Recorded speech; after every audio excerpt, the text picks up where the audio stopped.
গল্প মায়ের দোয়া। এক ছিল ছোট্ট একটি ছেলে, নাম তার রায়হান। সে খুবই দুষ্টু, কিন্তু মনের দিক থেকে খুব ভালো। রায়হানের বাবা অনেক বছর আগে মারা গেছেন।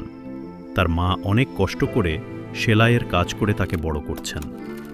প্রতিদিন সকালে স্কুলে যাওয়ার আগে রায়হান তার মায়ের কাছে গিয়ে বলতো, মা, আমার জন্য দোয়া করো। তার মা মাথায় হাত রেখে বলতেন, আল্লাহ তোমাকে ভালো রাখুক, সৎ পথে রাখুক, বড় মানুষ বানাক। রায়হান মায়ের এই দোয়াকে খুব বিশ্বাস করত। একদিন স্কুল থেকে ফেরার পথে হঠাৎ প্রবল বৃষ্টি শুরু হলো। রাস্তা পিচ্ছিল হয়ে গেল। রায়হান রাস্তা পার হতে গিয়ে পিছলে একটি বড় গাড়ির সামনে পড়ে যায়। ঠিক তখনই আশ্চর্যভাবে গাড়িটি তার একদম কাছে এসে থেমে যায়। সবাই অবাক। রায়হান ভয় পেয়ে কাঁপছিল। তখন তার মনে হলো, এটা শুধু আমার মায়ের দোয়ার কারণেই হয়েছে। সে দৌড়ে বাড়ি ফিরে মাকে জড়িয়ে ধরে কাঁদতে লাগল। মা অবাক হয়ে বললেন, কি হয়েছে বাবা?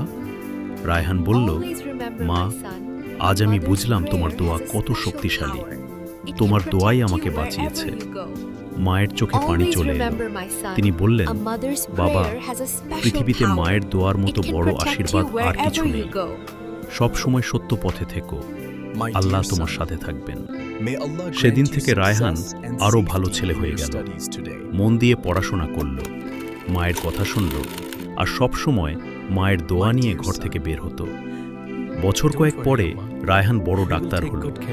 মানুষকে সাহায্য করত, গরিবদের বিনা টাকায় চিকিৎসা দিত। একদিন একটি অনুষ্ঠানে তাকে জিজ্ঞেস করা হলো, আপনার সফলতার রহস্য কি? রায়হান হেসে বলল, আমার সফলতার সবচেয়ে বড় রহস্য আমার মায়ের দোয়া।